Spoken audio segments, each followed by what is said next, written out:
आदरणीय साथीहरू, दर्शकहरू सबैमा हार्दिक न्यानो अभिवादन व्यक्त गर्दै सरस्वती वन्दना गर्दै म आजको तपाईको राशिफल भन्न जाँदैछु।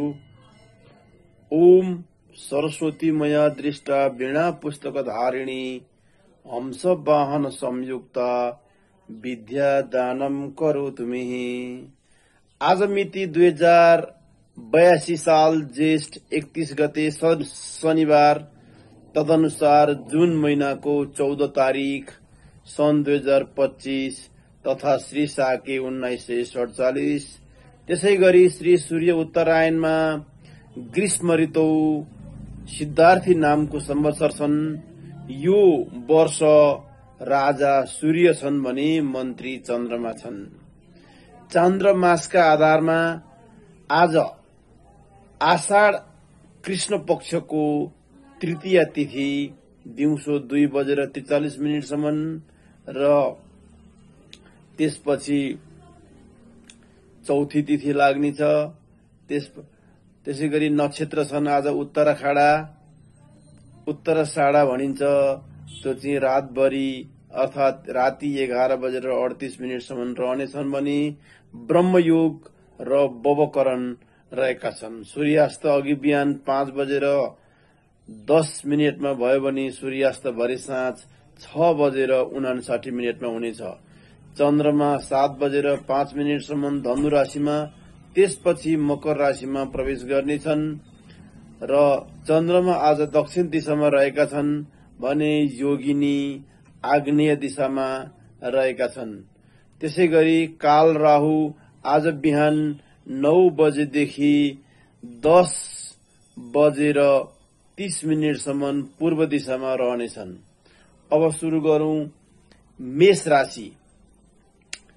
मेष राशिको आजको कुण्डली कस्तो रहन गयो भने लग्नमा शुक्र अस्त भएर बसेको, द्वितीय स्थानमा सूर्य, तृतीय स्थानमा बुध र बृहस्पति, अनि बुध ग्रह सोग्रिय भएर बसेको, पराक्रम बेसरी बढ्न जाने दिन्छ भने त्यसपछिबाट पाँचौं स्थानमा 1 2 3 4 5 पाँचौं स्थानमा भौम र केतु छन्। केही विद्यामा सामान्य केही केतुले नराम्रो फल दिन सक्छ।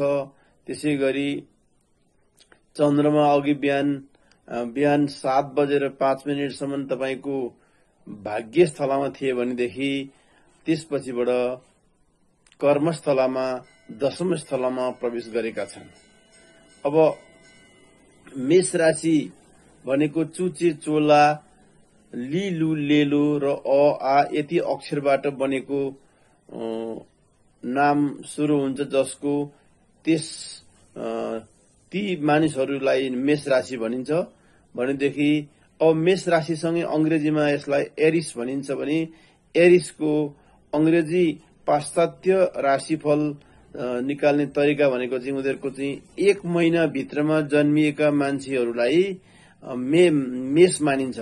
लगभग यो कस्तो छ भने धेरै कुरा पाश्चात्य राशि र हाम्रो राशि निकाल्ने पद्धतिमा केही फरक भए पनि केही धेरै हदसम्म सामञ्जस्यता पनि देखिन्छ। किनभने राशि भनेको मेष राशि भनेको सूर्य र चन्द्रमासँग सम्बन्धित छ भनेदेखि सूर्य हरेक एक महिनामा एउटा राशिमा बस्छन्। त्यसै गरी उहाँ पनि 1 महिनाभित्र जन्मिएका व्यक्तिहरूलाई एरिस यानि कि मेष राशि भनिन्छ। मार्च 21 तारिकदेखि अप्रिल 19 तारिक भित्र जन्मिएका व्यक्तिहरूलाई एरिस यानि कि मेष राशि भनिन्छ। अब सबै मेष राशिहरूका लागि शुभ अंक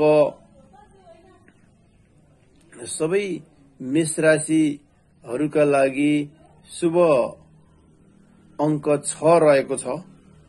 मेष राशिहरूको अंक भनेदेखि मेष राशिहरूका लागि घात बार चाहिँ आइतबार रहेको छ भनेदेखि घात तिथि नन्दा तिथि रहन गएको छ। त्यसै गरी